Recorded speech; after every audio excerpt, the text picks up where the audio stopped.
አባ ስራይ ሎሙ እስመ በዘያአምሩ ይገብሩ አባት ሆይ የሚያደርጉትን አያውቁምና ይቅር በላቸው።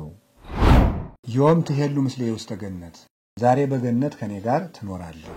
እነኋት እናትህ እነሆ ልጅሽ አምላኬ አምላኬ ለምን ተውከኝ ተጠማሁ ወይቤ ተፈጸመ ኩሉ እነሆ ሁሉም ተፈጸመ። አባ አማሐጽ ነፍሴ ውስተ ዴከ ክቡር አባቴ ሆይ ነፍሴን በእጅህ አደራ እሰጣለሁ። በመብሌ ላይ ሐሞት ጨምሩበት በመጠጤ ላይ መጻጻ መራራን ጨምሩ ሐሞትን አጠጡኝ ያለው ተፈጸመ። ያ የጠጣው ሐሞት ለነበረብን መራራ መከራ ሁሉ ለውጥ ቤዛ የነበረ ነው። ሁሉ ተፈጸመ። እንግዲህ ምን ቀረ? እንግዲህ የቀረ የለም። ሁሉን ሰጣችሁ ሁሉንም ሆንኩላችሁ።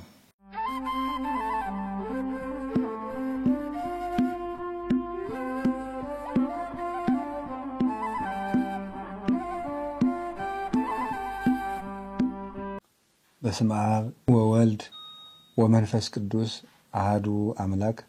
በስመ አብ ወወልድ ወመንፈስ ቅዱስ አሐዱ አምላክ። በስመ አብ ወወልድ ወመንፈስ ቅዱስ አሐዱ አምላክ። ቅድመ ዓለም የነበረ ይህንን ዓለም በካህሊነቱ የፈጠረውን ዓለም በቸርነቱ የሚጠብቅ የሚመግብ ለፈጠረው ዓለም ስጋን ለብሶ መጥቶ የሰው ልጅ ሁሉ ከመከራ ያዳነ መድኃኒታችን ጌታችን ኢየሱስ ክርስቶስ ላደረገልን በጎ ነገር ሁሉ ከባሕሪ አባቱ ከአብ ከባሕሪ ሕይወቱ ከመንፈስ ቅዱስ ጋር አንድ ለምትሆን መንግስቱ ክብር ምስጋና ይድረሰው። የእናታችን የቅድስት ድንግል ማርያም የቅዱስ መስቀሉ የቅዱሳን መላእክት የቅዱሳን ነቢያት የቅዱሳን ሐዋርያት የቅዱሳን ሰማዕታት ጻድቃን ረድኤታቸው በረከታቸው አማላጅነታቸው ሁሉ በሁላችን ጸንቶ ይኑር። በሀገራችን በኢትዮጵያ በመላው ዓለም ያላችሁ ኦርቶዶክሳውያን ጌታችን መድኃኒታችን ኢየሱስ ክርስቶስ አንድ አካል አንድ ባሕሪ ነው ብላችሁ የምታምኑ በአንድነት በሶስትነት ባለች ምስጢር ሃይማኖት ጸንታችሁ የምትኖሩ ምእመናን አንድ አምላክ በሚሆን በአብ በወልድ በመንፈስ ቅዱስ ስም እንደምን ሰነበታችሁ? ቸርነት ገንዘቡ የሆነ ፈጣሪያችን ለዚህ ሰዓት ስላደረሰን ስሙ የተመሰገነ ይሁን። ዛሬ እንደ እግዚአብሔር ፈቃድ ወዶና ፈቅዶ በሰጠን ሰዓት ተገናኝተናል። ሁላችሁም ለጌታችን ለመድኃኒታችን ለኢየሱስ ክርስቶስ ለሕማማት በዓል እንኳን በሰላም አደረሳችሁ። እግዚአብሔር ወዶ ከዚህ አድርሶናል። ይህች ሳምንት የተቀደሰችና ልዩ ሳምንታችን ናት። እግዚአብሔር ለሰው ልጆች የመጨረሻ ስጦታ ያለውን ስጦታ የሰጠበት ሳምንት ነው። እግዚአብሔር አብ አንድ ልጁ ለመስዋዕት ለሕማም ለሞት ተላልፎ ተሰጥቶ ቤዛ ሆኖ ዓለምን እንዲዋጅ የፈቀደበት እግዚአብሔር መንፈስ ቅዱስም በእግዚአብሔር አብ ፈቃድ አንድ ሆኖ የባሕሪ ቃሉ የሚሆን ወልድ ስጋን ለብሶ እንዲታመም መከራ እንዲቀበል የሰው ልጆችን ሁሉ እንዲያድን የፈቀደበት እግዚአብሔር ወልድ ራሱን አሳልፎ በመስጠት ቸር እረኛ ለበጎቹ ራሱን አሳልፎ ይሰጣል እንዳለ በጎ እረኛችን ጌታችን ኢየሱስ ክርስቶስ ራሱን አሳልፎ የሰጠበት የመጨረሻው ውድ የስጦታ ሳምንት ነው። በዚህ ሳምንት አሁን እንደተናገርነው የመጨረሻው የፍቅር ዋጋም የተገለጠበት ነው። የዮሐንስ ወንጌል ምዕራፍ 3 ከቁጥር 16 እንደምንመለከተው እስመ ከመዝ አፍቀሮ እግዚአብሔር ለዓለም እግዚአብሔር ይህንን ዓለም እንዲሁ ወዶታል። እስመ ወልዶ ዋሂደ መጠወ ወወሃበ ቤዛ ለኩሉ ከመኩሉ ዘየአምን ቦቱ ይሕየው ወኢይትሐጐል። እግዚአብሔር አንድ ልጁን ለዓለም ቤዛ አድርጎ እስከ መስጠት ድረስ ይህንን ዓለም እንዲሁ ወዶታል ይላል። ስጦታ የፍቅር መገለጫ ነው። የሰው ልጅ ከልቡ የወደደውን ሰው ልቡን አውጥቶ መስጠት ስለማይችል የልቡ ውክልና የሚሆን ስጦታን በቁሳቁስ፣ በስጦታ፣ በልብስ፣ በምግብ፣ በሌላውም በኩል ያስተላልፋል። አካሉን ግን የሚሰጥ አይገኝም። ያንንም ቢሆን የምናደርገው ለወደድነው ነው፣ ለጠላነው አናደርግም። ቅዱስ ጳውሎስም ይናገራል፣ ለወዳጁስ እንኳ ቢሆን የሚሞት ይገኛልን ብሏል። ሮሜ ምዕራፍ 5 ላይ ለወዳጅ እንኳን የሚሞት አይገኝም። እሱ ግን ጠላቶቹ ሆነን ሳለን ሞተልን። እግዚአብሔር ደግሞ አንድ ልጁን ብዙ ልጅ ኑሮት አንድ ልጁን የሰጠን አይደለም። ተቀዳሚ ተከታይ የሌለው አንድያ ልጁን በመስጠት ዓለምን እንደወደደ ገለጠ። እንዘ ጸሩን ይህን እግዚአብሔር ተሳለነ በሞተ ወልዱ ሮሜ 5:10 ላይ እንደገለጠው የእግዚአብሔር ጠላቶቹ ሆነን ሳለን እግዚአብሔር በልጁ ሞት ይቅር አለን፣ ታረቀን ይላል። ይህ እግዚአብሔር የሰጠን ውድ ስጦታችን ነው። ጌታችን መድኃኒታችን ኢየሱስ ክርስቶስ ነው አስቀድመን እንደተናገርነው ወኖላዊሰ ኄር ይሜጡ ነፍሶ ቤዛ ነፍሰ አባግኢሁ። መልካም እረኛ ግን ሰውነቱን ለበጎቹ ቤዛ አድርጎ አሳልፎ ይሰጣል ስላለ ለበጎቹ ራሱን በመስጠት እንደወደደን በዚህ ታወቀ ማለት ነው። ፍቅርም እንደዚህ ነው። ከዚህ የበለጠን ፍቅር የለም ራስን ከመስጠት በላይ። አባት ልጁን ቢወደው እንጀራ ቆርሶ ያጎርሰዋል፣ ከልብሱ ቀዶ ያለብሰዋል፣ ርስቱን ያወርሰዋል። የገዛ ስጋውን ግን አያበላውም፣ አያጠጣውም፣ አይደረግምም። እንደዚህም ሊሆን አይችልም። ጌታችን መድኃኒታችን ኢየሱስ ክርስቶስ በፍየሎች ደም፣ በኮርማዎች ደም፣ በበጎች ደም እኛን መውደዱን አልገለጠም። ወክርስቶስ እሰ ከሆኖ ሊቀ ካህናት ለእንተ ትመጽእ ሰናይት በውስተ ትኄይስ ወተአቢ ደብተራ በደመ ዚአሁ ቦአ ውስተ ደብተራ እንተ ኢገብረ አደሰብ። ጌታችን መድኃኒታችን ኢየሱስ ክርስቶስ ግን ለምትመጣው መልካም ነገር ለመንግስተ ሰማያት ሊቀ ካህናት ሆኖ የገዛ ደሙን ይዞ የሰው እጅ ወዳልሰራት ደብተራ ድንኳን አንድ ጊዜ ገባ ይላል ዕብራውያን ምዕራፍ 9 ቁጥር 12 ላይ። የገዛ ደሙን ይዞ የሰው እጅ ወዳልሰራት መቅደስ አንድ ጊዜ ገባ ይላል። እንግዲህ እኛን ስለመውደድ 1000፣ 2000፣ 3000፣ 500,000፣ 600,000 በጎችን ቢያርድልን ባልተደነቀም ነበር። በገዛ ደሙ እኛን ለማዳን ገባ፣ ታመመ። በሰው ልጆች እንኳን ሊፈጸሙ የማይገባቸው የድፍረት ስራዎች በሱ ላይ ተደረጉበት።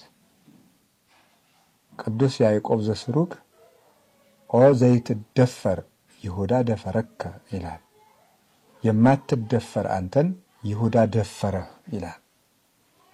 እኛ ሰዎች አልፈው ሲሄዱ እንኳን ምራቃቸውን ቢተፉብን እንሰቀቃለን። በደሙ ዓለምን ያነጻ የቀደሰ እርሱ ግን ከፊቱ ላይ እርኩስ ምራቅ ተተፍቶበታል።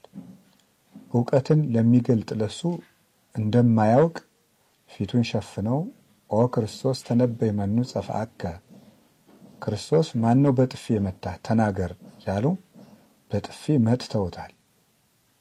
የወደቁትን ሲያነሳቸው ነበር። በሉቃስ ወንጌል እንደምንመለከተው ምዕራፍ 12 ላይ ጎብጣ የምትሄደውን ቀና ብለሽ ሂጂ ብሎ ጎባጣ ያቀና እርሱ ነው። ነገር ግን እሱ እርጥብ መስቀል ተሸክሞ ተጎንብሶ እንዲሄድ አድርገውታል። ይህ ለፍቅር ያደረገው ነው። ሽባ የነበረውን እጅህን ዘርጋ ብሎ በቃሉ ብቻ ሽባውን ተርትሮታል። እነዚያን እጆችን ግን የፍጥኝ አስረው በገመድ ወጥተዋቸዋል። እርሱ የደዌ እሾህ የበቀለባቸውን ሁሉ በቃሉ ነቅሎላቸዋል። የ4 ቀን ሬሳ አልዓዛርን በቃሉ ብቻ ቀስቅሶ አውጥቶታል። ብላቴናይቱን በቃሉ ተነሽ ብሎ አስነስቷታል። ጉልማሳውን በቃሉ አስነስቷል። ባህርን በቃሉ ገስጿል። አጋንንት ይንቀጠቀጡለትና ይፈሩት ነበር። የማቴዎስ ወንጌል ምዕራፍ 8 ቁጥር 31 ላይ እንኳን ወደሱ ሊቀሩ በአሳማ ለመሰማራት እንኳን ከሱ አስፈቅደው ነበር የተሰማሩት። እንዲህ የሚያደርግ እርሱ ይህን ሁሉ መከራ የተቀበለው ለሰው ልጅ ያለውን ፍቅር ሲያሳየን እና እግዚአብሔር ጤና ስለሰጠን፣ ሀብት ስለሰጠን፣ አይምሮ ስለሰጠን፣ አካል ስለሰጠን፣ ምድርን ስለሰጠን ሳይሆን ከዚህ ሁሉ ላይ የምናመሰግነው ራሱን ስለሰጠን ነው። ጸጋ ዘአሕዛብ ይባላል። ክርስቶስ ለሰው የሰጠው ስጦታ ምንድነው ተብለን ብንጠየቅ ራሱን ነው የሰጠን። የዮሐንስ ወንጌል ምዕራፍ 4 ላይ እንደምንመለከተው ውሃ ቀጂቱን ሴት ሶበሰ ተአምር ይጸጋሁ ለእግዚአብሔር አንቲኒ እምሰአልኪዮ የእግዚአብሔር ስጦታ ምን እንደሆነ ብታውቂ ኖሮ አንቺ ትለምኝ ነበር ያላት የእግዚአብሔር ስጦታ ያለው ራሱን ነበር። እኔ ስጦታሽ ነበርኩ፣ ብታውቂ ኖሮ እኔ ስጦታሽ እንደሆን ትለምኝ ነበር ይላል። የሰው ልጅ ትልቁ ስጦታ ጌታችን ኢየሱስ ክርስቶስ ነው። ሐዋርያትን ለስብከተ ወንጌል ወደዚህ ዓለም ሲያሰማራቸው ወርቅ እንዳትይዙ፣ ብር እንዳትይዙ፣ ልብስ እንዳትይዙ፣ ትርፍ ልብስ እንዳትይዙ፣ ጫማ እንዳይኖራችሁ፣ ብትር እንዳይኖራችሁ፣ የስንቅ አቅማዳ እንዳትይዙ ያላቸው ስጦታችሁ እኔ ያለሁ፣ እኔን ከያዛችሁ ሁሉ በእኔ እጅ አለ እያላቸው ነበር። እና ትልቁ ስጦታችን ጌታ ነው።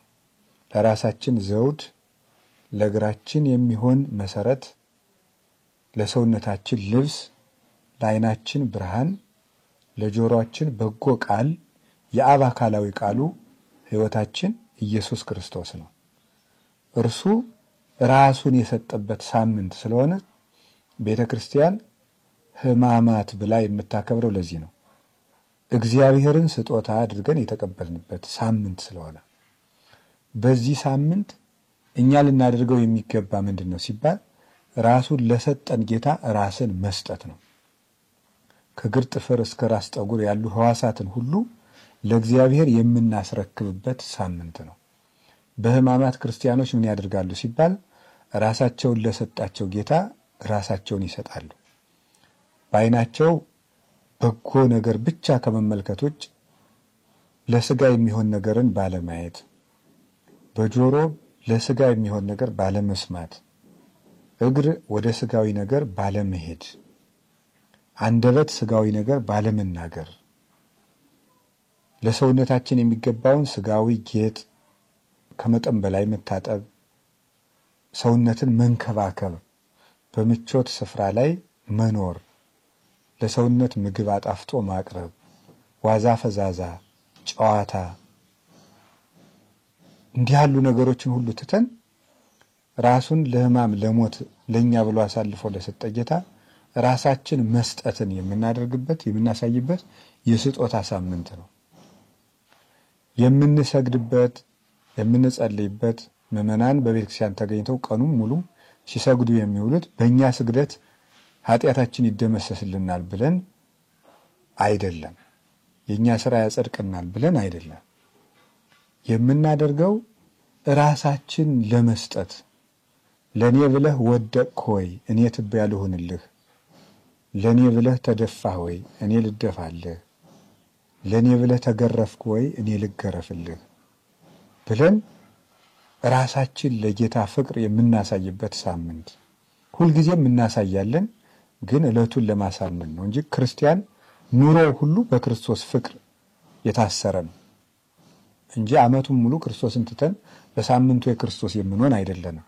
ይበልጥ ደግሞ በዓል ወስነን የምናሳይበት የምንገልጥበት ያቺ ቀን የማትረሳ መሆኗን የምናሳይበት ጊዜ ነው ማለት ነው።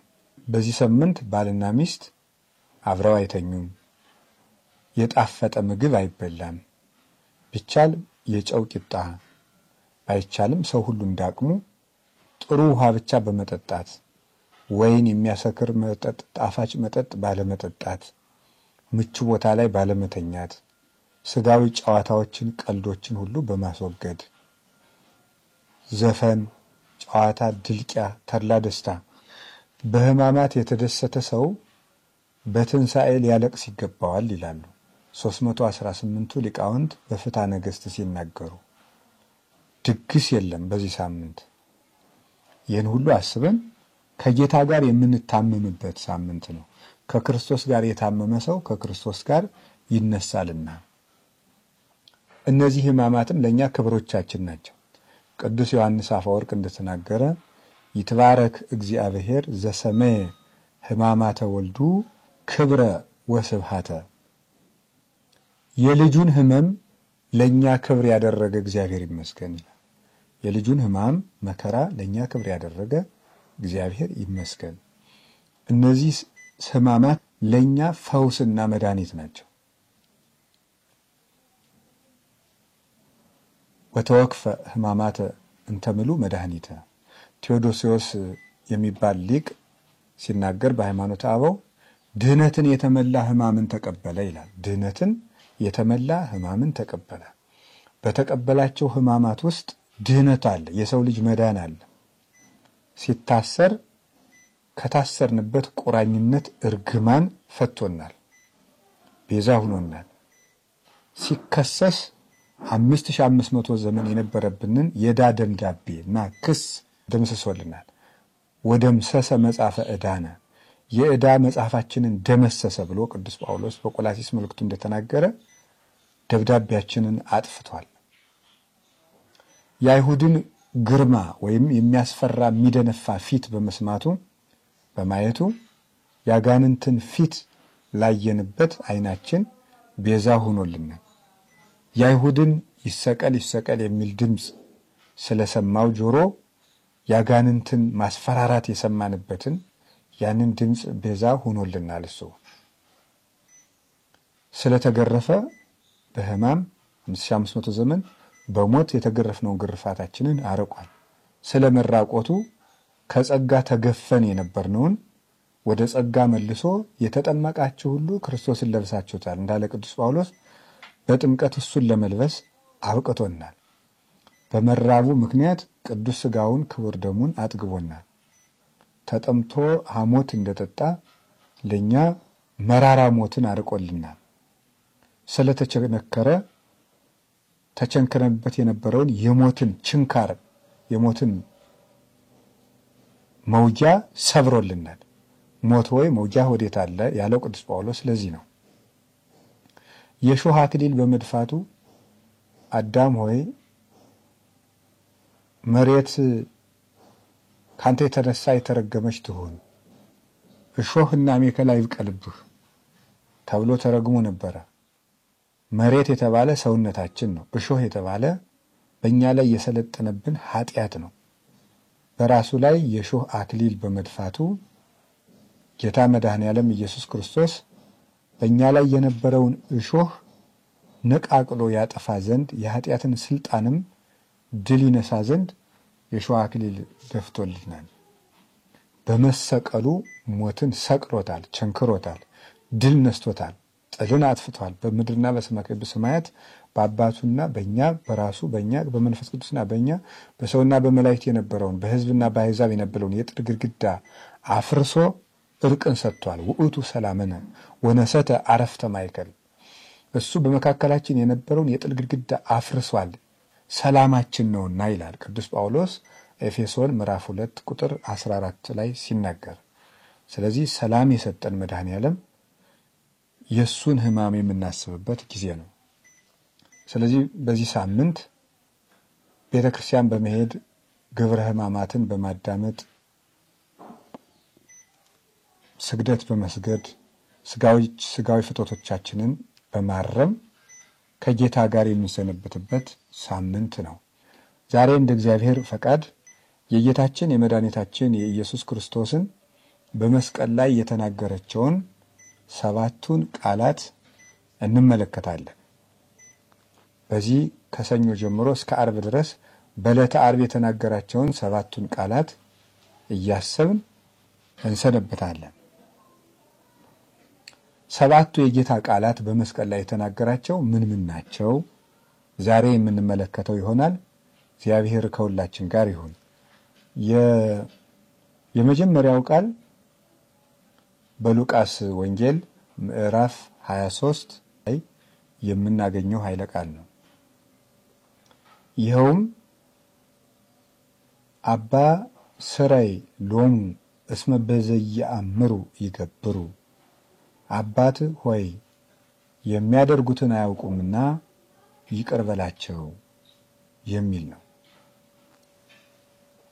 በዚህ ውስጥ ጌታችን ኢየሱስ ክርስቶስ ያደረገው ምንድነው? አይሁድ በሰቀሉት ጊዜ ግፍን ሲሰሩበት መስቀል ላይ ሁሉ የተናገራቸው ነው። እንግዲህ ሲይዙት ተይዟቸዋል፣ ሲያስሩት ዝም ብሎ ታስሯል፣ ሲገርፉትም ዝም ብሎ ተገርፏል፣ ሲከሱትም ዝም ብሎ ተከሷል፣ ሲፈረድበትም ዝም ብሏል፣ መልስም አልሰጠም። በመስቀል ሲቸነክሩትም ዝም ብሎ ተቸንክሮ ተሰቅሏል፣ ልብሱን ሲገፉትም ዝም ብሏል። ስለራሱ አልተከላከለም፣ የመጣ ለሰው ነውና ራሱን ባዶ አደረገ እንዳለ ቅዱስ ጳውሎስ ባለጸጋው ስለናንተ ድሃ ሆነ ስላለ ስለራሱ አንዳችም አልመለሰም። ለኛ ሲሆን ግን ለኛ የሚጠቅም ነገር ሲሆን ተናገረ። አባት ሆይ የሚያደርጉትን አያውቁምና ይቅር በላቸው። ምንድነው እዚህ ውስጥ እየነገረን ያለ? የመጀመሪያው አባት ሆይ የሚለው ነው። እዚህ ውስጥ ጌታ እየተናገረው ያለ አንዱ የእግዚአብሔር አብ ልጅነቱን ነው። እዚያ ውስጥ እየታመመ እየተገረፈ ነው፣ እየደማ መከራ እየተቀበለ ነው። ግን ባህሪየ መለኮቱ አልተለወጠም። መለኮቱ ወደ ስጋነት አልተለወጠም። እየታመመም አምላክ ነው። ሰው አምላክ ሆኗል፣ አምላክ ሰው ሆኗል። አምላክ ሰው በመሆኑ ሰው አምላክ ሆኗል። ጌታ ሰው የሆነ አምላክ ነው። የመለኮት ገንዘብ ለስጋ የስጋ ገንዘብ ለመለኮት እንደሆነ ሐማሚ ኢሃማሚ ነው። እሱ ከኛ ጋር አንድ እንደመሆኑ ይታመማል፣ ከአባቱ ጋር አንድ እንደመሆኑ ደግሞ አይታመምም። ስለዚህ መስቀል ላይ ሆኖም ከአባቱ ጋር አንድ ነው። እግዚአብሔር አባቴ ነው ሲል ጌታ ከእግዚአብሔር አብ ጋር አንድ መንግስት ነኝ ማለት ነው። ለምን? የሰው ልጅ የሰው ባህሪ አለው፣ የእንስሳት ልጅ የእንስሳ ባህሪ አለው፣ ከእጽዋት የተቆረጠም የእጽዋት ባህሪ አለው። የእግዚአብሔር ልጅ የእግዚአብሔርነት ባህሪ አለው። ስለዚህ አባት ሆይ ቢል እየተሰቀለም እየደማም እየተገፋም ርቃኑን ሆኖም ግን የእግዚአብሔር ልጅ ነው። አለመታመም የሚቻለው ነው፣ አለመሞት የሚቻለው ነው። ያንን የገለጸላቸው። ሁለተኛ ለምንድን ነው አባት ሆይ የሚያደርጉትን አያውቁም? የሚያደርጉትን አያውቁም የምትለው ቃል ምንድነው የምታመለክተው? ምንድነው የማያውቁት? አይሁድ ጌታን ኢየሱስ እንደሚባል ያውቁታል፣ ናዝሬት እንዳደገም ያውቁታል፣ የገሊላ ሰው መሆኑንም ያውቁታል፣ የድሃ ልጅ እንደሆነም ያውቁታል፣ የእመቤታችን ልጅ እናቱ ማርያም እንደሆነችም እናውቃለን ብለዋል። ሀገሩንም ያውቃሉ። የማያውቁት ምንድነው ሲባል አምላክነቱን አያውቁም ነበር፣ የሚያደርጉትን አያውቁም ነበር። ሩቅ ብሲ ይመስላቸዋል፣ የዮሴፍ ልጅ ይመስላቸዋል፣ ከነቢያት እንዳንዱ ይመስላቸዋል፣ ተራ ሰው ይመስላቸዋል። አያውቁም ያለ ለዚህ ነበር። በእነሱ እጅ ሲታሰር በገመድ ሲያስሩት፣ በገመድ ሲጎተሱት፣ እርጥ መስቀል ሲያሸክሙት፣ ወዙ ሲወዛ ሲወድቅ ሲነሳ፣ ሲሰቅሉት ሲደማ ሲያዩት ተራ ሰው መስሏቸዋል። ዛሬም በዚህ ብዙዎች ይሰናከላሉ። ለምን? የሚያደርጉትን አያውቁም፣ ምስጢሩን አያውቁም። ቅዱስ ጳውሎስ ይሄን እንዲህ ብሎ ገለጠው። አንደኛ ቆሮንቶስ ምዕራፍ 2 ቁጥር 8 ላይ ሶበሰ አይመርዎ እሚሰቀልዎ ለእግዚአብሔር ስብሐት፣ አውቀውትስ ቢሆን ኑሮ የክብርን ባለቤት ባልሰቀሉት ነበር አለ። ምኑን ነው ያላወቁት ታዲያ?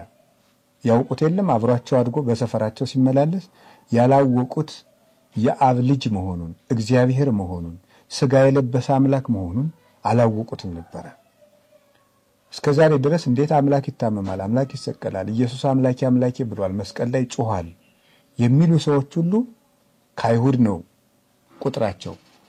አይሁድም አላወቁም። እሱስ ታዲያ ምን አላቸው? በጊዜው እኔንም አታውቁም አባቴንም አታውቁም አለ። አባቱ ዮሴፍ ነው ሲሉ አልነበረም? አባቱ ዮሴፍ ከሆነ ለምንድን ነው አባቴን አታውቁም የሚላቸው? ለምንድን ነው እንደሚላቸው? የዮሴፍ ልጅ እንደሆነማ እናውቃለን ብለዋል። ማቴዎስ 13:55 ላይ ተነገሯል። ይህ የጠራቢ ዮሴፍ ልጅ አይደለም ብለዋል። ታዲያ አባቱ ዮሴፍ ከሆነ ለምንድን ነው ዮሐንስ 7 ላይ ዮሐንስ 8 ላይ እኔንም አታውቁም አባቴንም አታውቁም ወዴት እንደሚሄድም አታውቁም የሚላቸው? ለምንድን ነው ወዴት እንደሚሄድ የማያውቁ? ሰው ወይ ይኖራል ከሞተም ወደ ምድር ይሄዳል፣ ነፍሱም ወደ ሰማይ ትሄዳለች። ወዴት እንደሚሄድ አታውቁም። የሚያርገው ወደ አባቱ መንበር ወደ ራሱ መንበር ነው። አባቱ ዮሴፍ ሳይሆን እግዚአብሔር አብ ነው። አባቱም ይህ ልጄ ነው ብሎ የመሰከረለት ለብቻ ይህ ነበር። ለዚያ ነበር የምወደው ልጄ ይህ ነው፣ የዮሴፍ ልጅ ነው አትበሉት። ይህ ልጅ የኔ ልጅ ነው፣ የፍጡር ልጅ አይደለም፣ አምላክ ነው፣ ከኔ ጋር አንድ ነው ነበር። ጌታም ዮሐንስ 16:15 ላይ ሁሉ ዘቦ ለአቦ የዚህ አይወጡ የአባቴ የሆነ ሁሉ የኔ ነው ብሎ የተናገረ ለዚህ ነበር። ስለዚህ የሚያደርጉትን ማያውቁም ማለት እንደ ሩቅ ብሲ እንደ ፍጡር አይተው አንድ ነብይን እንደሚያሰቃይ ይቆጥሩኛል፣ ይሄን አላወቁም። ጌታችን ኢየሱስ ክርስቶስ ተሰቅሎም አምላክነቱን ገልጿል። ሶስተኛ ይቅር በላቸው የምትቃል ምንድነው? እዚህ ላይ ጌታ ሊቀ ካህናትነቱን ገለጠ። አባቴ ብሎ መንግስቱን ገልጧል። የሚያደርጉትን አያውቁም ብሎ መንግስቱን ጌትነቱን ገልጧል። ይቅር በላቸው ብሎ ደግሞ ሊቀ ካህናትነቱን ገልጧል። በዚህ ቃል ውስጥ ጌታ 3 ነገሮችን ገልጧል። አንደኛው መስዋዕት መሆኑን፣ ሁለተኛው ሊቀ ካህናት መሆኑን፣ ሶስተኛው ንጉስ መሆኑን ገልጧል።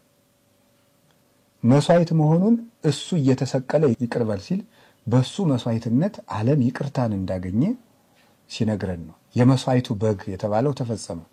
ዮሐንስ ወንጌል ምዕራፍ 1 ላይ ዮሐንስ ነዋ በግዑ ለእግዚአብሔር ዘየአትት ኃጢአተ ዓለም፣ የዓለሙን ኃጢአት የሚያስወግድ የእግዚአብሔር በግ ነው ብሎት ነበር።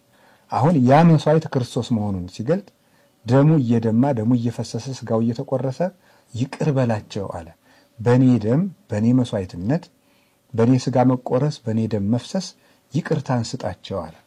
ቅዱስ ጳውሎስም ዕብራውያን ምዕራፍ 1 ቁጥር 3 ላይ ሲናገር በአካለ ህላዌሁ ገብረ በዘያነጽህ ኃጣውኢነ፣ ኃጢአታችን በገዛ ደሙ ካነጻ በኋላ ይላል። በገዛ ደሙ ካነጻ በኋላ ይህ ለይቅርታ የሚፈሰው የመስዋዕታችን የኢየሱስ ክርስቶስ ደም ነበረ። የማቴዎስ ወንጌል ምዕራፍ 26 ቁጥር 26 ላይም ሲናገር ዝንቱቱ ደሜ ዘሐዲስ ሥርዓት ዘይትካው በእንተ ቤዛ ብዙሃን ለስርየተ ኃጢአት፣ ይህ ለብዙዎች የኃጢአት ይቅርታ ቤዛ ሆኖ የሚፈስ የሐዲስ ኪዳን ደሜ ይህ ነው ብሎ ነበር። ቤዛ ሆኖ የሚፈስ ደሜ ይህ ነው። ቤዛ ማለት ስለዚያ ስለሌላው ጠበቃ የሚሆን ለውጥ የሚሆን ማለት ይቅርታ ስለነሱ ይቅርታ የሚፈስ ደሜ ይህ ነው። ስለዚህ ጌታችን መድኃኒታችን ኢየሱስ ክርስቶስ የይቅርታ ማግኛችን የስርየት መስዋዕታችን መሆኑን ሲያመለክት በይቅር በላቸው ደሙ እየፈሰሰ ይቅር በላቸው፣ የኔ ደም መፍሰስ የኔ ስጋ መቆረስ የኔ መገረፍ የኔ መሰቀል ለነሱ ይቅርታ ማግኘት ነው ይቅር በል አለ። እዚህ ውስጥ መስዋዕትነቱን ገለጠ። ሁለተኛ ይቅር በል ብሎ አቅራቢ ነው። ይቅር መባያ ይቅርታ የሚያሰጥ ደም መስዋዕት ነው ሆኖ ቀርቧል። ይቅርታ አስባይ ይቅርታውን አቅራቢ ሊቀ ካህናቱ ደግሞ ሆኖ ራሱ ይቀርባል። ይቅር በል ብሎ የሚያቀርበው ሊቀ ካህናት እሱ ነው። ይቅር በል ብሎ የሚያቀርበው መስዋዕትም የገዛ ደሙን ነው። ቅዱስ ጳውሎስን በዕብራውያን እንደነገረ የገዛ ደሙን ይዞ ገባ እንዳለ ይቅርታ ለማሰጠት ይቅርታ ለመስጠት ያቀረበው መስዋዕት የገዛ ደሙ ነው። ለሊሁ በግ ወለሊሁ ሊቀ ካህናት ሰዋኢ ወለሊሁ ተወካፌ መስዋዕት ምስለ አብሁ ወመንፈስ ቅዱስ ብሎ ጎርጎርዮስ እንደነገረን እሱ ራሱ መስዋዕት የሚሆን በግ ነው። እሱ ራሱ የራሱን መስዋዕትነት የሚያቀርብ ሊቀ ካህናት ነው። እሱ ራሱ የራሱን መስዋዕትነት የሚቀበል ንጉስ ነው። ንጉስነቱን አባቴ በማለት ገለጠ። አባቴ ሲል የእግዚአብሔር ልጅ እግዚአብሔር ነው። እሱም እግዚአብሔርነቱን እየገለጠ ነው። ስለዚህ ራሱን መስዋዕት አድርጎ አቀረበ። ራሱ መስዋዕት ሆኖ ቀረበ። በራሱ መስዋዕትነት ከአባቱ ጋር ሆኖ ታረቀን፣ ይቅር አለን። ይቺ በዕለተ ዓርብ ያቀረባት ይቅር በላቸው የምትል ቃል ለአዳምና ለልጆቹ በሙሉ የቀረበች የማስታረቅ ቃል ናት። የይቅርታ ቃል ናት። የቤዛነት ቃል ናት። ይቺ ቃል ዓለም እስከሚጠፋ ድረስ የሰው ልጆችን ሁሉ ስታስታርቅ ትኖራለች። ወይክል አድህኖቶሙ ለለ ይመጽኡ ሀበ እግዚአብሔር እንተ መንገሌሁ ወይተነብል ሎሙ እስመ ሕያው ውእቱ። እሱ በሱ በኩል ወደ እግዚአብሔር የሚመጡትን ሁሉ ሊያድናቸው ይቻለዋል። በሱ በኩል የሚመጡትን ወደ እግዚአብሔር ሊያድናቸው ይቻላል። ሕያው ነውና ለዘላለሙ ያስታርቃቸዋል ይላል። ሕያው ነውና ያለው ምንድነው? አንድ ጊዜ የተናገራት ቃሉ ለዘላለም ሕያው ናት። በዚያች ቃል ነው ዓለም ሲታረቅ የሚኖረው። ስለዚህ በመጽሐፍ ቅዱስ ሊያማልድ በሕይወት ይኖራል፣ ስለኛ የሚማልደው የሚሉ ግሶች ሁሉ የተነገሩት አንድ ጊዜ በተናገረባት ቃል ዓለም ሁሉ ከአባቱ ከወልድ ከመንፈስ ቅዱስ ጋር ሲታረቅ የሚኖረው በዚያ ነው። ሊቁ ቅዱስ ዮሐንስ አፈወርቅ እንደሚነግረን አንድ ጊዜ እግዚአብሔር አንድ ጊዜ ብዙ ተባዙ ምድርንም ሙሏት ባለው ቃል ዓለም ሁሉ ሲራባ እንደሚኖረው አንድ ጊዜ ይቅር በላቸው ባላት ቃል ዓለም ሁሉ ሲታረቅበት ይኖራል። አንድ ጊዜ ባቀረባት ቃል እሱ ዕለት ዕለት መስዋዕት ማቅረብ አያስፈልገውም እንደ ብሉይ ኪዳን ሊቃነ ካህናት። ለምን? እነዚያኞቹ ይሞታሉ፣ ክህነታቸውም በሌላ ካህን በሌላ ሊቀ ካህናት ይተካል። እስመ ኢያበውሆሙ ሞት ይንበሩ፣ ሞት እንዲኖሩ አይፈቅድላቸውም እና እርሱሳ ዕለት ዕለት ይህንን ማድረግ አያስፈልገውም። እስመ ዘንተ ገብረ በምዕር ሶአርሶ፣ ራሱን መስዋዕት አድርጎ ባቀረበ ጊዜ ይህንን አንድ ጊዜ ፈጽሞታልና ይላል ቅዱስ ጳውሎስ። አንድ ጊዜ ፈጽሞታልና ዕለት ዕለት መስዋዕት ማቅረብ አያስፈልገውም። እስመ ይሳር ክህነቱ ለዓለም፣ ክህነቱም ለዘላለሙ አይሻርምና። ለዘላለም እንደ መልከ ጼዴቅ ክህነት አንተ ለዘላለሙ የእግዚአብሔር ሊቀ ካህናት ነህ ተብሎ እንደተነገረ የሱ ክህነት አትሻርም፣ ሊቀ ካህናትነቱንም የሚተካት የለም። ዛሬም ቢሆን ዓለም ሁሉ ወደ ክርስቶስ ቢመጣ ይቅርታ የሚያገኘው በዚች የሚያደርጉትን አያውቁምና ይቅር በላቸው በተባለችው በዕለተ ዓርብ በቀረበችው ሕያው የማስታረቅ ቃል ሕያው ቤዛነት ነው።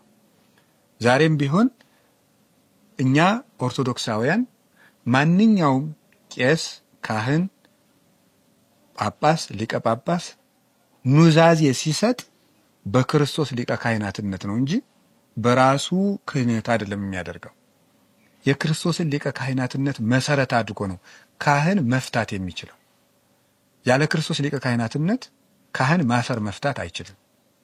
ስለዚህ ምን ይላል? ኑዛዜ ስንሰጥ በየትኛውም ማንኛውም ቄስ ቅዳሴም አበቃ፣ ጉባኤም ተደረገ፣ መጨረሻ ላይ ይፍታ ይድግ ያንጽህ ሆይ ቅድስት እግዚእነ አምላክን ወመድኃኒነ ኢየሱስ ክርስቶስ ሊቀ ካህናት ሠራየ ኃጢአት፣ ጌታችን መድኃኒታችን ኢየሱስ ክርስቶስ የካህናት አለቃ ሊቀ ካህናት ይቅር ባይ ለአባቶቻችን ለሐዋርያት ሥልጣነ ክህነትን የሰጠ በከበረ ደሙ የዓለሙን ኃጢአት ይቅር ያለ በማወቅ ባለማወቅ ከልጅነት እስከ እውቀት የሰራችሁትን ኃጢአት ይቅር ይበላችሁ ብሎ በክርስቶስ ሊቀ ካህናትነት ነው ስርየት የሚሰጠው። ቅዳሴው የሚያደርገው በክርስቶስ ሊቀ ካህናትነት ነው። ኑዛዜ የሚሰጠው በክርስቶስ ሊቀ ካህናትነት ነው። ሌላ ሊቀ ካህናት የለንም። ሊቀ ካህናታችን ለኦርቶዶክሳውያንም አንድ ነው። ሌሎቹ ሊቃነ ካህናት ሊቀ ጳጳስ የሚባሉት ጌታችን ኢየሱስ ክርስቶስን ሊቀ ካህናት አድርገው አገልግሎት የሚፈጽሙ የሱ እጆች፣ የሱ ተላላኪዎች፣ የሱ ጉጠቶች፣ ማቀበያዎች፣ በረከት መስጫዎች፣ የርቅ ቃል መልእክተኞች፣ የድህነት ሰራተኞች፣ የመከሩ ሰብሳቢዎች፣ የማስታረቅ ቃል በእነሱ የተቀመጠባቸው የሰላሙን ቃል ተሸክመው ሂደው ለድህነት የሚፋጠኑና ሰዎችን ወደሚያድነው አካላዊ ቃል ወደ ክርስቶስ የሚያቀርቡ መልእክተኞች ናቸው። ብዙ ሰዎች ከቤተ ክርስቲያን ወጥተው የቀሩት አንዳንዶቹ የሚያስቡት ክርስቶስም ሊቀ ካህናት ሌላውም ሊቀ ካህናት እያለ የሚቀላቀል ነው። ኦርቶዶክሳውያን ቀላቅላ አታውቅም። ኦርቶዶክሳዊ ቤተክርስቲያን ጌታችን ኢየሱስ ክርስቶስ በዚህች ቃል ለዘላለሙ ይቅር ይለናል። መልሶ እንግዲህ አሁን አንድ ሰው ከሌላ እምነት ቢመጣ ክርስቶስ አይሞትለትም። የዕለተ ዓርብ ያደረጋት የማስታረቅ ቃል ዓለምን ስታስታርቅ ትኖራለች። ንስሐ ገብቶን ቄሱ እግዚአብሔር ይፍታ የሚለን ይህች ቃል ለዘላለም ስለምትኖር ነው። በዚያች ቃል ነው የምንታረቀው። ወይት ካህሎሙ ያቅረቡ በእንተ አራቅይናሁ ለወልድ ብሎ ሊቁ እንደተናገረ በክርስቶስ ሊቀ ካህናትነት ካልሆነ በስተቀር መስዋዕት መሰዋት፣ ጸሎት ማቅረብ፣ ጸሎት ማሳረግ፣ ይቅርታ ማሰጠት አይቻልም። መስዋዕትም የሚያደርገው በዕለተ ዓርቡ ሊቀ ካህናትነት ነው።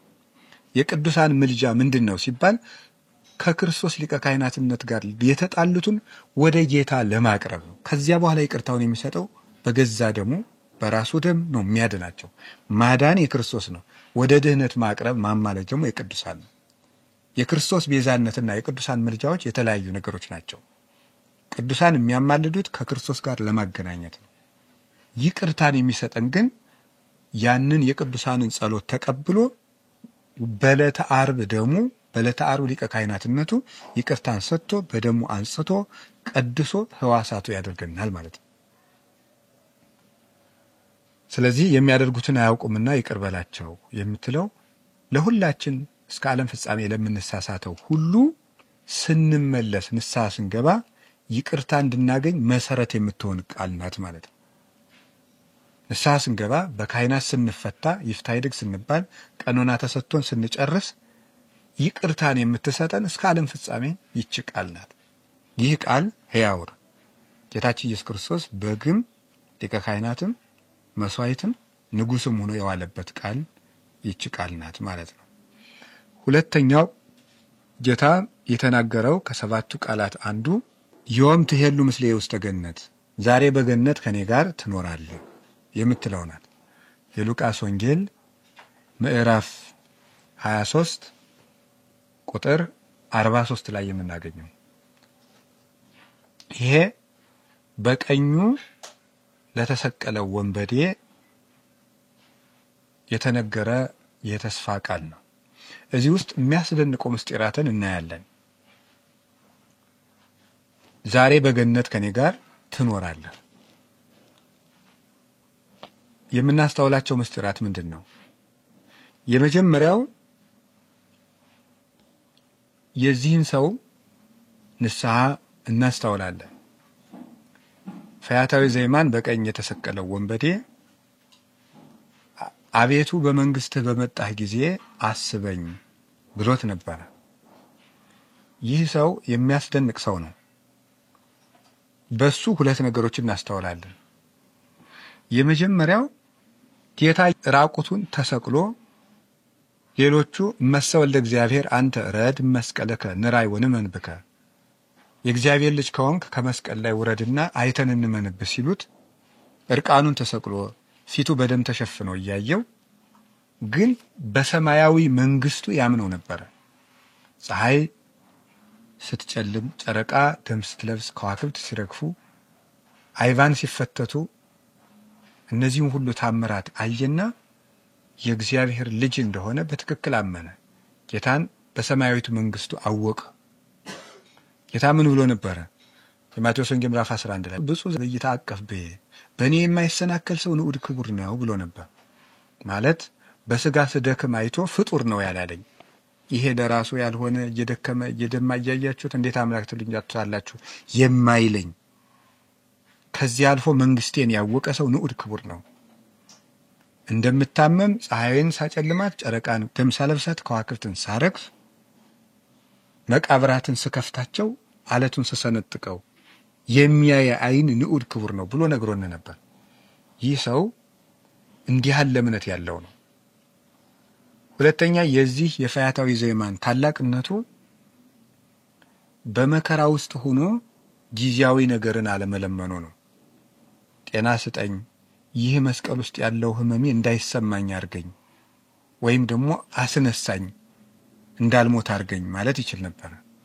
ግን ያንተቶ የለመነ የሰማያዊት መንግስቱን ነው፣ ሰማያዊ ነገር ነው የለመነ። አንዳንድ ሰዎች እየሞቱ እንኳን ለነፍሳቸው የማያስቡ አሉ። መቃብር ተቃብሯቸው፣ ጉድጓዳቸው ተምሶ፣ ልጣቸው ተርሶ የሚገነዙበት እየቀረበ እንኳን ነፍሳቸው ትዝ የማትላቸው ሰዎች አሉ። ይህ ሰው እየሞተ ለነፍሱ ያሰበ ሰው ነው።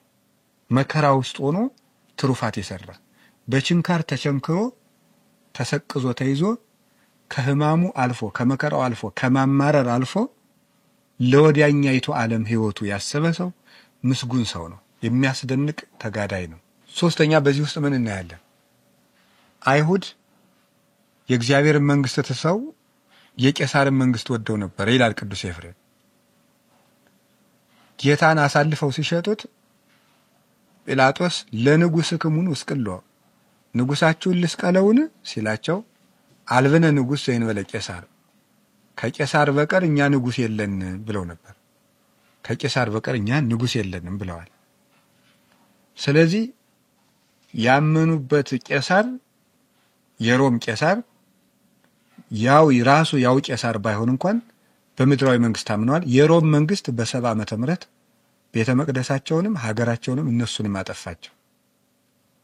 ፈያታዊ ዘየማን ደግሞ በምድር መንግስቱ በማይታይ ግን ሰማያዊ መንግስት ባለው በክርስቶስ አመነ። ለሱ ገነት ሰጠው። ሁሉም ዋጋቸውን አገኙ። አይሁድን ያመኑበት መንግስት አጠፋቸው።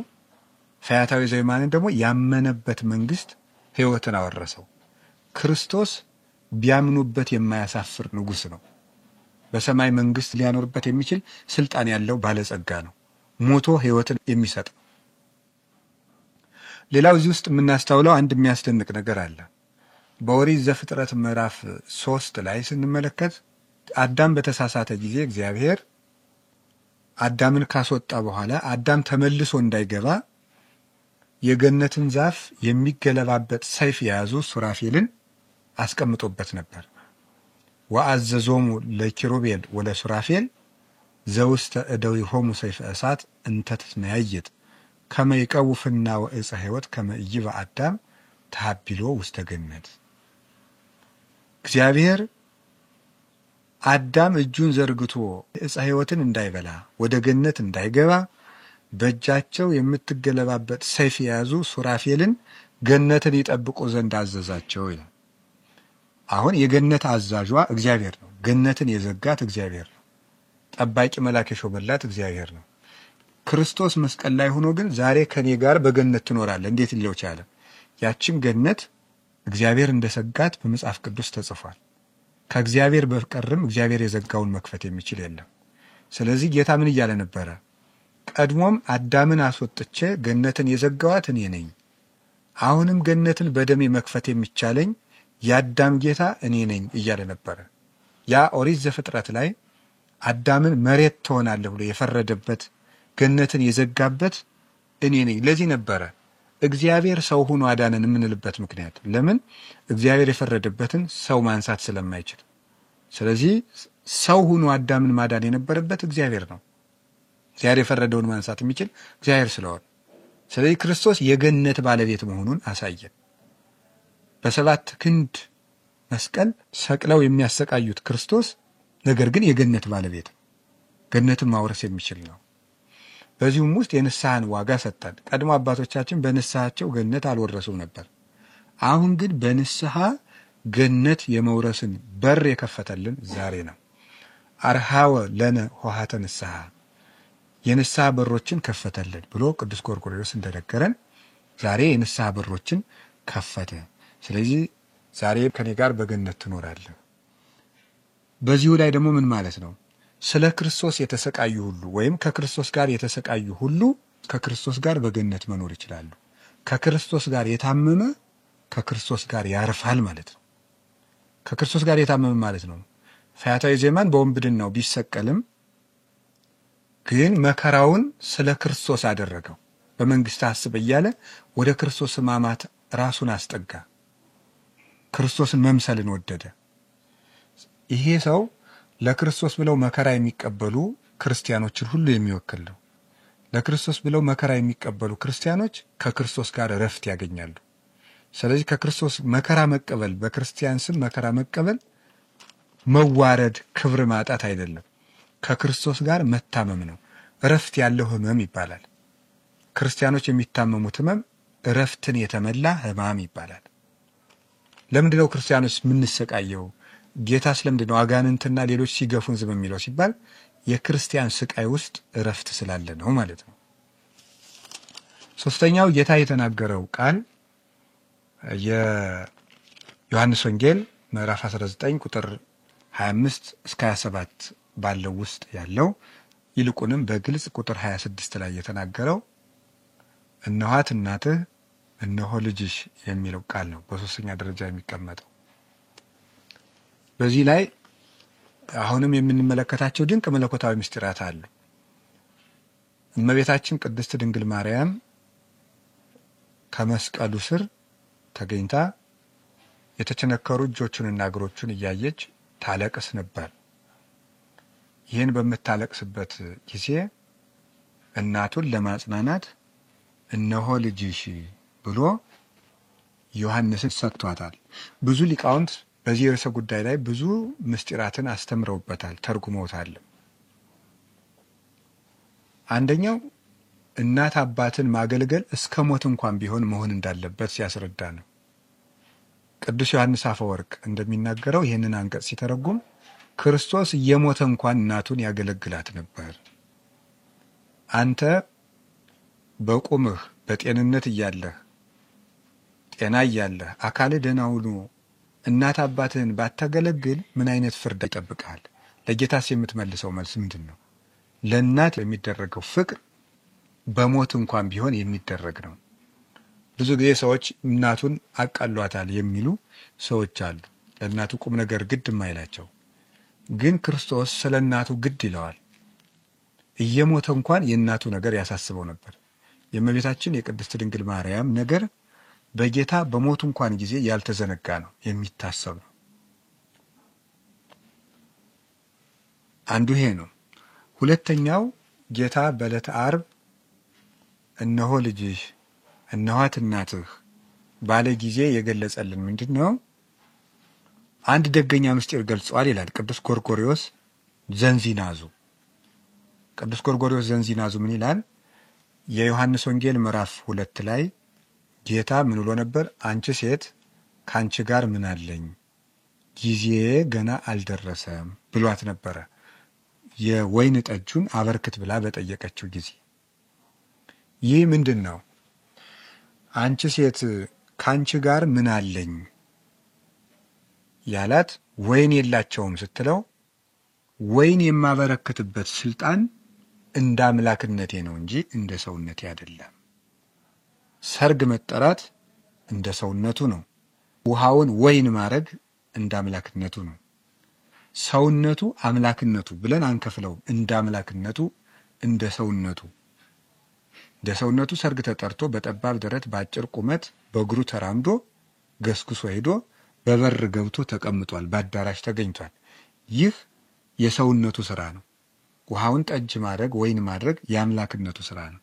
ስለዚህ ውሃውን ወይን የማደርግበት ስልጣኔ እንደ አባቴ ባህሪ ነው፣ እንደ ሰውነቴ ባህሪ አይደለም። ካንቺ ጋር አንድ በመሆንበት ባህሪዬ የምታዘዝበት ቀንና እውነተኛውን ወይን ደሜን የምሰጠበት ቀን ገና ነው፣ ዓርብ ነው ነበር ያላት። ወይን የማበረክትበት ግን የአብ ልጅ እንደመሆኔ ነው፣ የምሰቀልበት ደግሞ ያንቺ ልጅ እንደመሆኔ ነው ማለቱ ነበር ይላል ቅዱስ ጎርጎርዮስ። ስለዚህ ጊዜ ገና አልደረሰም ያላት ለጊዜው ለወይኑ ይሁን እንጂ ደሜን አፍስሼ ያንቺ ልጅ እንደመሆኔ የምታዘዝበት ቀን ዕለተ ዓርብ ገና ነው ማለቱ ነበረ። ስለዚህ በዕለተ ዓርብ ስጋውን እየቆረሰ ደሙን እያፈሰሰ የሕይወት ወይን የሆነ ደሙን ለሰው ልጆች ድነት አድርጎ እየሰጠ አሁን ያንቺ ልጅ እነሆ ያንቺ ልጅ እንደመሆኔ የሕይወት መጠጥ ደሜን የሚሰጥበት ቀን ደረሰ። እነሆ ልጅሽ ያላት በዮሐንስ ውስጥ አድሮ ያለ ራሱን ነው። ስለዚህ ይሄው ያንቺ ልጅ እንደመሆኔ ተሰቀልኩ አለ። ባንቺ ባህሪ፣ ባንቺ አካል፣ ባንቺ ስጋ፣ ካንቺ በለበስኩ ተዋህዶ ስጋ ሞቼ ሳድን ተመልከች፣ ደሜን ሕይወት አድርጌ ስሰጥልሽ ተመልከች ብሎ የቀጠራት ቀን እንደደረሰ ተናገረ ብሎ ይናገራል። እዚህ ውስጥ ድንግል ማርያም ከመስቀሉ ስር ቆማ የምናይበት ምስጢር አለ። ሁለት ዛፎችን በምድር ላይ እንመለከታለን። አንደኛው ዕፀ በለስ ናት፣ ሁለተኛው መስቀል ነው። ከዕፀ በለስ ስር የቆመች አንዲት ሴት እናያለን። እናታችን ሔዋን ናት። እሷ የሞት ፍሬን ታመጣልናለች። ከእውነተኛው ድህነታችን ከተፈጸመበት ዛፍ ከመስቀሉ ስር ደግሞ አንዲት ሴት እናያለን። ዳግሚት ሔዋን ናት። እሷ ደግሞ ሕይወት በእሷ አካል የመጣበት። ስለዚህ የሰው ልጅ በድህነት ዓለም፣ በድህነት ታሪክ፣ በድህነት ትምህርት ሲተርክ እንዲፈረድብን ሔዋን አደረገች እንደሚለው ሁሉ ምሕረት እንድናገኝ ድንግል ማርያም አደረገች ማለቱን መዘንጋት የለበት። ምሕረት ሞት ሲፈረድብን ከዛፉ ስር ሔዋን አለች፣ ሕይወት ሲሰጠን ከዛፉ ስር ድንግል ማርያም አለች። ለዚያ ነበረ ይህ ቃል ዋና ቃል ሆኖ የመስቀሉ ቃል የሚባለው። በዚያውም ዘንድ እነሆ ልጅሽ ብሎ እንግዲህ ሁሉን ነገር የተቀበልነው በሐዋርያት ነው። ለሐዋርያታችን የሰጣቸው ስጦታ ለእኛ ስጦታችን ነው። ሐዋርያትን ያስጠጋበት ጥግ ለእኛም መጠጊያ ነው። ዮሐንስን ለድንግል ማርያም እንደሰጠ ሁላችንም የድንግል ማርያም ልጆች እንድንሆን ሰጥቶናል። ሁላችን ተጠምቀን የእሱ ልጆች የሆነው በጦር ተወግቶ ከጎኑ በፈሰሰ ውሃ ነው። ከጎኑ በፈሰሰ ውሃ ተጠምቀን የሕይወት ልጆች ሆነናል።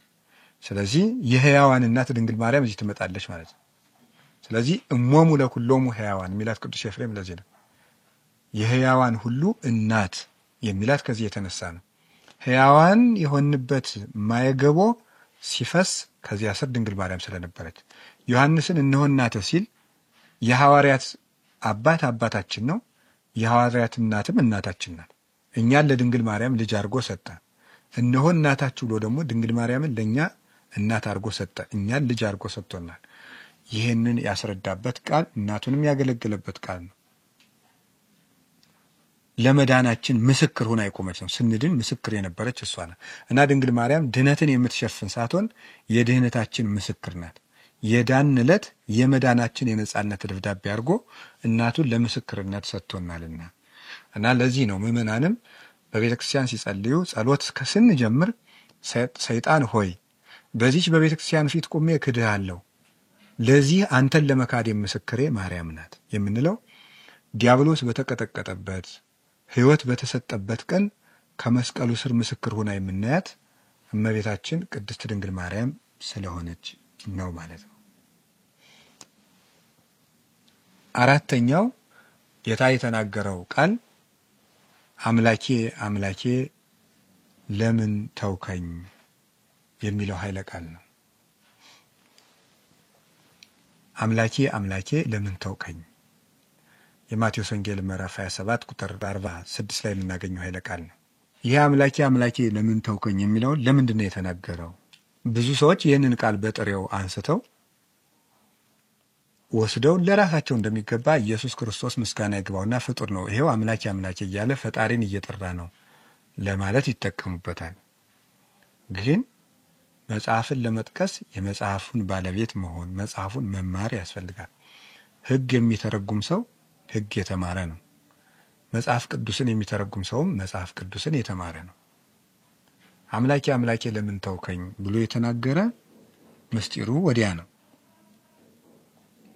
አንደኛው አጋንንትን ለመሸንገል ነው፣ ወይም አባቶቻችን ለአቅርቦተ ሰይጣን ብለው የሚናገሩት ነው። አምላኬ አምላኬ ብሎ ሲናገር ይህ ቃል እንደ አሳ መንጠቆ ቂጣ ወይም ዳቦ ሆነበት ለሰይጣን ይላል። አሳ የሚያጠምዱ ሰዎች አሉ። መንጠቆ ወይም መቃጥን የምትባለውን በጣም ስለት ያላት ሹል ብረት አለች፣ ቆላፋ፣ እዚያች ላይ ቂጣ ያደርጉባታል። ዳቦ ወይም የአሳ ምግብ ያደርጉባታል። ለአሳ የሚሆን ምግብ ውስጡ በጣም ስለት የሆነች ብረት አለች። ያችን ሲያይ አሳው ይቀርባል። አሳው ቂጣውን እበላለሁ ሲል ውስጥ ባለችው መንጠቆ ጉሮሮውን ተይዞ ይወጣል። ልክ እንደዚህ ጌታ አምላኬ አምላኬ የሚለውን ቃል ለአሳው ማጥመጃ ለዲያብሎስ ማጥመጃ ተጠቀመበት። ዲያብሎስ ያንን አይቶ መጣ። ያንን ሲያይ ሲመጣ በነፋስ አውታር በእሳት ዘንጀር ወጥሮ በመስቀሉ ቀጠቀጠው። በመስቀሉ ጥልን ደመሰሰ የሚለው ቅዱስ ጳውሎስ ከዚህ የተነሳ ነው። አቅርቦ ነው ድል የነሳው። አቀረበው አምላኬ አምላኬ ብሎ እንዲቀርብ አደረገው፣ በዚያም ደመሰሰው። ሊቁ ቅዱስ ዮሐንስ አፈወርቅ እንደሚለው ሰይጣን በዚህ ዕለት የክርስቶስን በግ መሆኑን እያየ እረኝነቱን አላወቀም ይላል። አለት ህብስት መሆኑን አየ፣ አለት መሆኑን ግን አላየም። ልክ ሳያስተውሉ የሚመገቡ ሰዎች ህብስት ውስጥ ጠጠር ተቀምጦ ጥርሳቸውን እንደሚሰብረው ወይም ቆሎ ውስጥ ያለ ጠጠር እንደሚሰብራቸው ሁሉ ክርስቶስ እየደማ እየተቆረሰ ደሙ እየፈሰሰ ሲያየው መዋጥ እንደለመደው እንደ ፍጡር ስጋ መስሎታል። ሲመጣ ክርስቶስ ደግሞ የሕይወት አለት ነውና በዚህ አለትነቱ ቀጠቀጠው። በግ መሆኑን አይቶ ሲመጣ እረኝነቱ ቀጠቀጠውና ዲያብሎስን ድል ነሳው ይላል። ስለዚህ ዲያብሎስን ለማቅረብ ድል ለመንሳት ሌላው ቅዱስ ቄርሎስ እንደነገረን ሃይማኖተ አበው ላይ ኮነነ ጥንተ ወበኩረ ለኩሉ ምግባረ ሰናይ ለበጎ ሥራ ሁሉ እሱ አርአያ ሆነን እንዳለ በመከራ ውስጥ ሆነን ፍጡርን ሳይሆን ፈጣሪያችንን መመካት ተስፋ ማድረግ እንዳለብን፣ በጸሎት መበርታት እንዳለብን፣ ወደ ፈተና እንዳንገባ መጸለይ እንዳለብን ሐሙስ ዕለት ማታ አባት ሆይ ይህች ጽዋ ከኔ ትለፍ ብሎ ጸልዮልናል። ሌላም ብዙ ምስጢር አለው እሱ። እንደገና መከራ ውስጥ ሆነንም ፈጣሪያችን ተስፋ ማድረግ እንዳለብን ለማስተማር እሱ ለመምህርነትም ነው የመጣና ከኔ ተማሩ ብሎናል። የማቴዎስ ወንጌል ምዕራፍ 11 ከኔ ተማሩ ስላለ የምንማረው ጸሎትን ጭምር ስለሆነ ጸሎትን በመከራ ውስጥ ለማስተማር ምንም መከራ ውስጥ ብትሆኑ ጸሎትን አታቋርጡ ለማለት ለጸሎት ጽናት፣ ለጸሎት ተስፋ፣ በእግዚአብሔር አለኝታ እንዲኖረን ለማድረግ ይህን ለማስተማር አምላኬ አምላኬ ለምን ተውከኝ አለ። ሶስተኛው በህዱጋን ተገብቶ ነው ይላል ቅዱስ ቄርሎስ ሃይማኖተ አበው ምዕራፍ 79 ቁጥር 37 ላይ ሲናገር ምንትኑ አጻቆ ከመ ይበል ይእዜ አምላኬ አምላኬ ነጽረኒ ለምን ተሐደገኒ ይላል። በዚህ ዕለት እሱ አስቀድሞ ቅዱስ ቄርሎስ ሲናገር አይሁድ ሊይዙት በመጡ ጊዜ ማንን ትፈልጋላችሁ አላቸው። የናዝሬቱን ኢየሱስን እንፈልጋለን አሉት። ታዲያ የናዝሬቱን እንፈልጋለን ባሉታቸው ጊዜ ወደ ኋላቸው ወደቁ ይላል ዮሐንስ ወንጌል ምዕራፍ 18 ላይ። ወበዝንቱ አወቀ ድካመ እጓለ እመሕያው ጌታ አይሁድን ወደ ኋላቸው ፍግምግም አድርጎ በመጣል የሰው ልጆችን ደካማነት ገለጠ ይላል። ታዲያ የሰው ልጆችን ደካማነት ከገለጠ በኋላ በሁለተኛው ግን ሲፈቅድላቸው ያዙት። የሰው ልጆችን ደካማነት በቃሉ ብቻ እንዲህ አድርጎ ያሳየ እሱ ምንትኑ አጻቆ ከመ ይበል ይእዜ አምላኬ አምላኬ ነጽረኒ ለምን ታደገኒ። አይሁድን በቃሉ ብቻ ወደ ኋላቸው ፍግምግም ያደረገ ጌታ መከራውን ማራቅ እንደሚችልማ እኮ አሳየን። እንደዚያ ከሆነ እሱ አምላኬ አምላኬ ማለት ለምን አስገደደው? ምን አተጋው? ምን አሻው? ይልና ቅዱስ ቄርሎስ ወነይነሰ ንብዬ እኛ ግን እንዲህ እንላለን ሶባ አበሰ አዳም ቀዳሚ ወሄደ ትእዛዘ እንተ ተውበት ሎቱ ቀዳማዊ አዳም ለሱ ተሰታ የነበረችውን ሕግ ባፈረሰ ጊዜ ወተሐከየ ባይቲቱ ውስተ ሕግ ዘተአዘዘ እሱ የተሰጠውን ሕግ ባፈረሰ ከተሰጠችው ሕግ በተለየ ጊዜ ወሐደጎ እግዚአብሔር ለህላው የጓለ እመሕያው እግዚአብሔርም እንደዚህ የሰው ልጆችን ባህሪ ተለይቷቸው ነበር፣ ትቷቸው ነበር ይላል። አዳም እግዚአብሔር ያዘዘውን ሕግ በመተው ምክንያት እግዚአብሔርም የሰው ልጆችን ወይም አዳም እግዚአብሔር ካዘዘው ሕግ ሲለይ እግዚአብሔር ደግሞ ከአዳም ተለየ። በልጅነት አባቱ ሆኖ ተዋህዶት የሚኖር እግዚአብሔር ተለየው ይላል። ስለዚህ ምን አደረገ? ወበይንተዝ ሰምረ እግዚአብሔር ከመያፍ ልሶ ለህላው የጓለ እመሕያው ሀበኢ ሙስና ስለዚህ እግዚአብሔር የሰው ልጆችን ባህሪ ጥፋት ወደ ሌለበት ክብር ሊያከብረው ሊያሳድገው ወደደ። ወረደ ቃለ እግዚአብሔር ውስተ ዝንቱ ዓለም የእግዚአብሔር ቃልም ወደዚህ ዓለም ሰው ሆኖ መጣ። ወነሳ ሥጋ እምዘር አብርሃም ከአብርሃም ዘርም ሥጋን ለበሰ። ወተመሰለ አኀዊሁ ሥጋ እንደምን በመዋሃድም ወንድሞቹን መሰለ። ወሆለቆ ርሶ ምስለ ህላዌ ዚአነ ራሱንም ከኛ ባህሪ ጋር ቆጠረ፣ ከኛ እንዳንዱ አደረገ። ወበይንተዝ ይቤ ዝንቱ ቃል አምላኬ አምላኬ ነጽረኒ ወለምንት ሀደገኒ በኢንቲአነ ለላ ሀደገን እግዚአብሔር በአልዮ ትእዛዙ። ስለዚህ አለ የእግዚአብሔር ቃል እሱን በመበደላችን ምክንያት እግዚአብሔር ተለይቶን ነበርና በተለየን በእኛ ተገብቶ ስለኛ ብሎ ይህ ቃል አምላኬ አምላኬ ብሎ ጮኸ ይላል። ስለኛ ብሎ በተተው ነው ተው እኛን ተወን እግዚአብሔር አለ። ስለዚህ በተተውን በእኛ ተገብቶ እሱ ስለኛ ቤዛ ሆኖ አምላኬ አምላኬ ብለን የምንጮኸውን ህዱጋን ወይም የተተውን ሀደገኒ ማለት ተውከኝ ማለት ነው። ስለዚህ የተተውን የኛን ጸሎት ተውከኝ ብሎ ጸለየ። እኛ ተተተን ነበርና እኛ ሕጉን ስንተው እግዚአብሔር እኛንም ተወን፣ ለሞት አሳልፎ ሰጠን፣ እንድንፈርስ እንድንበሰብስ ሞት እንዲሰለጥን መሬት አንተ ወደ መሬትነት ተመለስ ብሎ ትቶን ነበረ። ስለዚህ የተተውነውን ጸሎት ነው ያቀረበ ይላል ጌታችን ኢየሱስ ክርስቶስ። ቤዛ ሆነን ማለት ይሄ ነው። መዝሙረ ዳዊት ምዕራፍ 21 ቁጥር 1 ላይ አምላኬ አምላኬ ነጽረኒ ወለምን ታደገኝ፣ አምላኬ አምላኬ ለምን ተውከኝ ብሎ ጸልዮ ነበር። ያቺ የዳዊት ትንቢት ተፈጸመች። ጌታም 5000 ዘመን ነቢያት በሙሉ ለምን ተውከን ብለውን የተውትን የተተውን ጸሎታችንን ክርስቶስ አቀረበልን። በዚህም ቤዛ ሆኖ ይቅርታን ሰጠን። እንግዲህ ምን አለ ነው እያሃድገክሙ አለ። አሁን ተተተን ነበረ። ለምን ተውከኝ ብሎ ጸልዮ ምን አደረገ? እናንተን እንግዲህ ደሃደግ አድርጊያችሁ አልቀርም፣ አልተዋችሁም። ደሃደግ ተወዱ ዘንድ አልተዋችሁም። ምን አደረገን? መንፈስ ቅዱስን እልክላችኋለሁ። እሱ ተውከኝ ብሎ ጸለየና የእኛን መተው አስቀረልን። ከዚያ በኋላም መንፈስ ቅዱስን ለእኛ ላከልን። የተተውን መሆናችን ቀረ፣ የባዘን በጎች መሆናችን ቀረ ማለት ነው።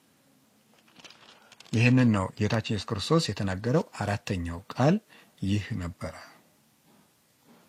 አምስተኛው ተጠማሁ የሚል ቃል ነው።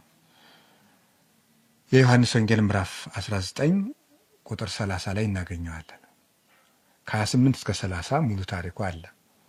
ተጠማሁ የሚል ቃል ነው። ጌታ እዚህ ውስጥ ተጠማሁ ያለው ለምንድን ነው? አንደኛ ሰው ለመሆኑን ለማስረዳት ነው። እንግዲህ ሌሊቱን ሙሉ ሲገረፍ የዋለ፣ ደም ሲፈሰው የዋለ፣ ሲወድቅ ሲነሳ ሲገረፍ የፈሰሰው ደም አለ፣ ሲቸነክሩት የፈሰሰ ደም አለ፣ በጦር ሲወጉት ደሙ ፈሷል። ይሄ ኋላ ነው፣ በእርግጥ ከሞተ በኋላ ነው። የሾህ አክሊል ሲደፉበት ደሙ ፈሷል። ይህ ሁሉ ደም ሲፈሰው የዋለ ሆኖ ውሃ ምን ያህል እንደሚጠማው መናገር ነው። ለሰው ልጅ ይህ ሁሉ የሚሸፈን አይደለም። ስለዚህ ሰው መሆኑን ምታት አለመሆኑን ለማስረዳት ነው። ያም ቤዛነቱ መጠማቱ ነፍሳችን ለተጠማችው ሁሉ ቤዛ ነበረ። ያ ደም በደም የደረቀ ጉሮሮ ሁሉ በውሃጥም እስኪንጣጣ ድረስ መጠማቱ ተጠምተን ለነበርን ሁሉ እርካታ ሊሰጥ የመጣና ጥማችን የቆረጠልን ጌታ መሆኑን ለማስረዳት ነው። ምክንያቱም ምን ብለን ጸልየን ነበር? ቀድሞ በቀድሞ ዘመን ከአባቶቻችን ጋር የአባቶቻችን ጸሎት የሁላችን ጩኸት ነው። በከመ ያፈቅር ኃየል ሀማን ቄተማት ከማሁ ታፈቅር ነፍሴ ሀበ እግዚአብሔር ያው ጸማት ነፍሴ። ዋሊያ ወደ ውሃ እንደሚናፍቅ ነፍሴ እንዲሁ ወደ እግዚአብሔር ትናፍቃለች፣ ተጠማች። መዝሙር 41 ቁጥር 1 ላይ፣ መዝሙር 62 ቁጥር 1 ላይም እንዲሁ አምላኬ አምላኬ ገይስ ኀቤከ፣ ፈጣሪ አምላኬ ፈጣሪ ወደ አንተ ገሰግሳለሁ። ጸማት ነፍሴ ለከ፣ ሰውነቴ አንተን ተጠማች። ማይዜ እበጽህ ወእሬ ገጹ ለአምላኬ፣ መቼ ደርሳለሁ የፈጣሪዬንስ ፊት የማየው መቼ ነው ብለን ጮኸን ነበረ። ስለዚህ ድህነት ጠምቶን ነበረ፣ ልጅነት ጠምቶን ነበረ፣ ዘላለማዊ ሕይወት ጠምቶን ነበረ፣ እረፍት ጠምቶን ነበር፣ ፍትህ ጠምቶን ነበር፣ እውቀት ጠምቶን ነበር፣ ልጅነት ጠምቶን ነበር፣ ነጻነት ጠምቶን ነበር፣ ሰላም ጠምቶን ነበረ። እነዚህን መጠማቶቻችን በሙሉ አንድ ላይ አድርጎ ነው ጌታ ተጠማሁ ብሎ የተናገረልን ማለት ነው እንጂ እሱማ ለተጠሙት ሰዎች ሁሉ ውሃውን ወይን አድርጎ ሲያጠጣ አይተነዋል። ይሄ ብቻ አይደለም።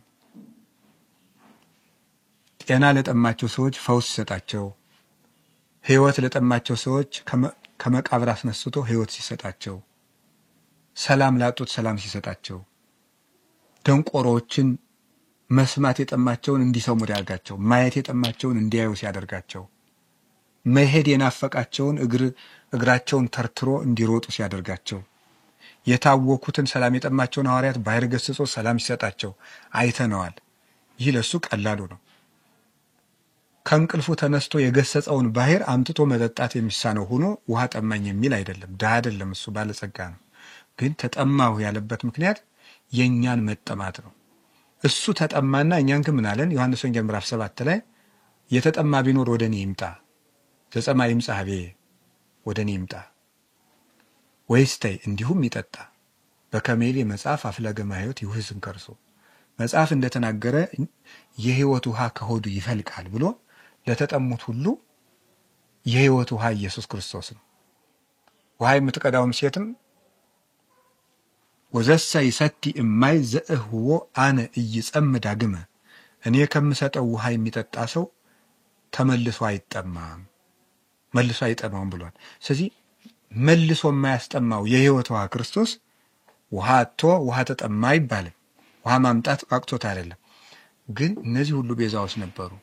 የጠማንን ጥም ለመቁረጥ የመጣ የሕይወታችን ራስ ጌታችን ኢየሱስ ክርስቶስ ተጠማሁ ብሎ የተናገረ ከዚህ የተነሳ ነው። ከሰው ልጆችም ምግባር መጠማቱን ከአይሁድ ምግባር ተጠምቶ ማጣቱን የሚያሳይ ነው።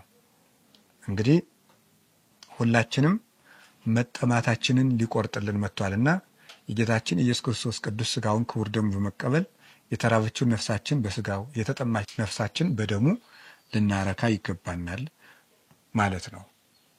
ቀጥሎ የተናገረው ወይቤ ተፈጸመ ኩሉ የሚል እነሆ ሁሉም ተፈጸመ።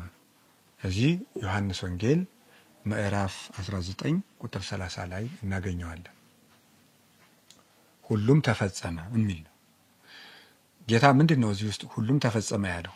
አንደኛው ለአዳም የሰጠው ቀጠሮ ተፈጸመ፣ ተስፋ ተፈጸመ ማለት የአባቶቻችን ተስፋ ተፈጸመ። አዳምን ኦሪት ዘፍጥረት ምዕራፍ 3 ቁጥር 19 ላይ አስተጻርር ማእከለ ዘርአ ወዘርእኪ በሴቲቱና በአንቺ በዘርሽና በዘሯ መካከል ጠላትነትን አድርጋለሁ። የሴቲቱ ዘር ራስሽን ይቀጠቅጥሻል። ወአንቲ ዕቀቢ ሰኮናሁም አንቺም እግራቸውን ትነድፊያለሽ ብሎ እባቢቱን ረግሟት ነበረ። ስለዚህ የሴቲቱ ዘር የድንግል ማርያም ልጅ ጌታችን ኢየሱስ ክርስቶስ የሴቲቱ ዘር የተባለም ለጊዜው ሔዋንን ያያል፣ ፍጻሜው ግን ድንግል ማርያምን የሚያይ ነው፣ የሚያስተረጉም ነው።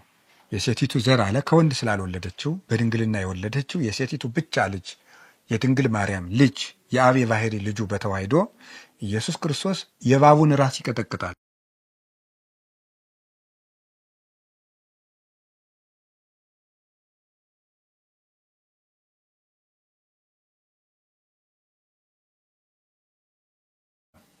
ክርስቶስ በአንጻሩ የዲያብሎስን ራስ ቀጠቀጠ። ይህ ተስፋ ለአዳም እና ለዘሩ ተፈጸመለት እንግዲህ ማለቱ ነበረ። በአንጻሩ ደግሞ ሁሉንም ስጦታ ሰጥቼ ጨረስኩ ማለቱ ነው። ጌታ ሁሉ ተፈጸመ። እንግዲህ ምን ቀረን? ወንጌልን አስተማረን፣ ሥጋውን ሰጠን፣ ደሙን ሰጠን፣ በደሙ ቤተክርስቲያንን ከፈተልን፣ ገነቱን በደሙ ማኅተም ከፈተ፣ ከአባቱ ከመንፈስ ቅዱስ ከራሱ ጋር ሊቀ ካህናት ሆኖ አስታረቀን፣ የጥልን ግድግዳ አፈረሰ፣ ርቃኑን ሆኖ የብርሃን ልብስን ሰጠን፣ ልጅነትን መሰረተ፣ ጥምቀትን መሰረተልን፣ ጠላታችን ዲያብሎስን በመስቀሉ ስልጣን አሰረው፣ የሞትን መውጊያ ሰበረልን፣ የዕዳ ደብዳቤያችንን ቀደደ፣ ዕዳችን ተደመሰሰ፣ የኃጢአትን እሾህ ነቀለልን፣ ኃጢአትንም በመስቀል አሳፈረ። እንግዲህ የቀረ የለም፣ ሁሉን ሰጠዋችሁ፣ ሁሉንም ሆንኩላችሁ ማለቱ ነበረ ጌታ። ስለዚህ ወይቤ ተፈጸመ ሁሉም ተፈጸመ። ሌላው በመጽሐፍ የተጻፈ ሁሉ ተፈጸመ ማለቱ ነበረ። ወደዩ ሐሞተ ውስተ መብልዕየ ወአስተዩኒ ብሂአ ለጽምየ መዝሙር 68 ቁጥር 21 ላይ ቅዱስ ዳዊት በመብሌ ላይ ሐሞት ጨመሩበት፣ በመጠጤ ላይ መጻጻ መራራን ጨመሩ፣ ሐሞትን አጠጡኝ ያለው ተፈጸመ። ወተካፈሉ አልባሴ ለርሶሙ ብልሶችንም ለራሳቸው ተካፈሉ፣ ወታጸው ዲበ አራዜ ብልሶች ላይ ዕጣ ተጣጣሉ ተብሎ ነበርና ሁሉ ተፈጸመ። ሐሞትን ስለኛ ጠጣ። ያ ሐሞት የጠጣው ሐሞት ለነበረብን መራራ መከራ ሁሉ ለውጥ ቤዛ የነበረ ነው። አሁንም ቢሆን መራራ ሞትን የሚያርቅልን በዕለተ ዓርቡ በጠጣው ቤዛነት ነው። በዚያ በኩል ነው። ሌላው ተፈጸመ ማለት እንግዲህ መከራችሁ አበቃ፣ እኔ ቤዛ ሆንኳችሁ፣ የዕዳው ዘመን አበቃ፣ እርቅ ተፈጸመ፣ በቃችሁ፣ የስቃይ ዘመን አለቀላችሁ ብሎ ሰላምን ሰጠን፣ የመለያየትን ዘመን አስቀረ።